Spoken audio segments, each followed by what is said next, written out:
A paz do Senhor a todos os irmãos do Discipulado Sem Fronteiras. Estamos aqui nesta oportunidade para dar início a mais um assunto relacionado ao nosso estudo sistemático, onde nós estamos abordando o livro Uma Perspectiva Bíblica sobre o Espírito Santo, a qual o Senhor deu a oportunidade de publicarmos no ano passado, e aqui estamos dando continuidade a este assunto tão glorioso que é falar do amigo Paracleto.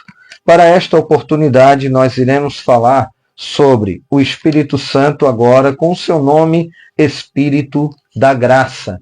É, na verdade, um assunto bastante importante. Nós vamos pautarmos no texto do livro, a qual estamos fazendo desta forma, mas, logicamente, sempre embasados pela palavra de Deus, porque aí nós vamos falar aqui sobre o texto, mas logicamente nós estamos sempre dentro do contexto bíblico a qual está inserido a cada nome, a cada símbolo, que nós ainda iremos trabalhar de igual forma. Espírito da graça, ele aplica a graça de Deus em nossos corações, fazendo-nos aceitar os merecimentos de Cristo que, gloriosamente, são oferecidos, tendo assim um papel muito importante na salvação dos homens, pois sendo ele o agente direto de Cristo para o convencimento e transformação dos que obedecem ao Evangelho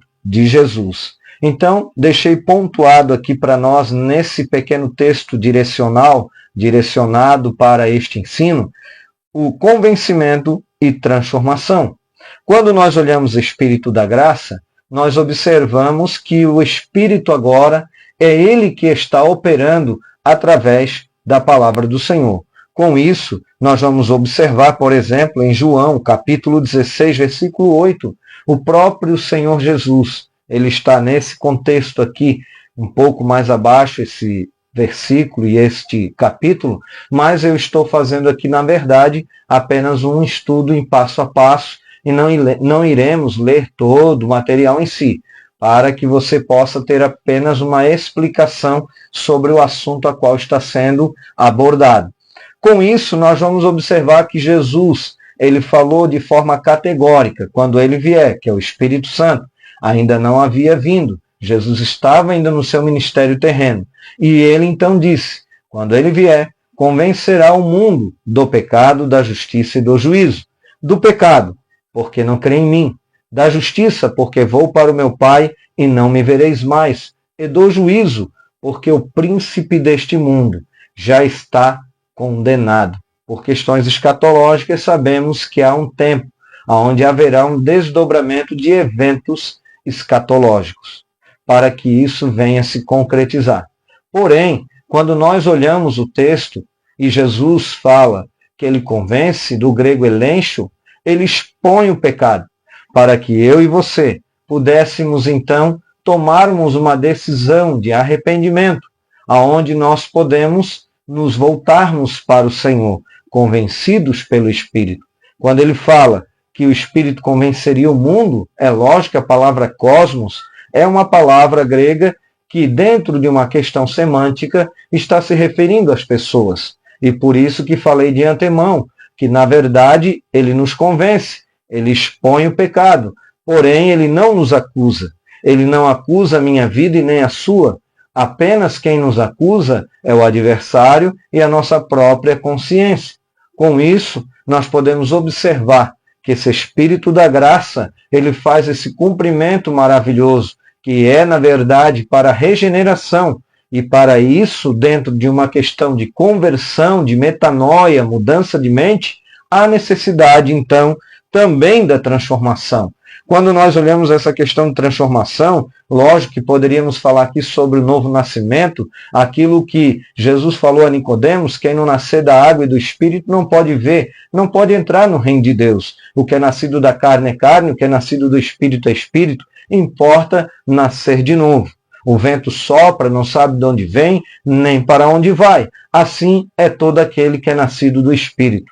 É lógico que aqui eu quero também mencionar a todos que estão nos vendo e ouvindo, e aproveite para estar conosco em nosso canal, Transformação, eu também entendo que nós vamos observar que esse novo nascimento, ele nos dá a condição, nos habilita pelo Espírito da graça, ele nos habilita então, o Espírito Santo, a nós não pecarmos. Por quê? Muitas vezes em nosso meio cristão, evangélico, até mesmo cristão em geral, nós vamos observar que a graça tem sido usada muitas vezes de forma indevida. Até o livro também do pastor Luciano Subirá, ele menciona sobre isso e é algo que eu já vinha também meditando já há um bom tempo concernente à palavra de Deus. É onde nós aplicarmos a graça apenas como favor imerecido, que é algo até elementar, para nós podermos explicar e explanar sobre esse assunto. Mas o que eu quero trazer aqui é que não é apenas uma habilitação para perdoar pecado. Não é apenas a fim de perdoar pecado, que já é muita coisa, né? Porque o próprio judeu em si esperava um Messias que viesse libertar de Roma. Porém, Jesus, ele libertou de algo muito pior, que é o próprio adversário, o próprio pecado e a própria natureza em si, porque nascemos condenados. Mas nós observamos que essa graça, esse Espírito glorioso, ele nos habilita para quê? Para nós vivermos na presença do Senhor, para não pecarmos. Algo muito pouco falado e muitas vezes esquecido nos arraiais cristãos.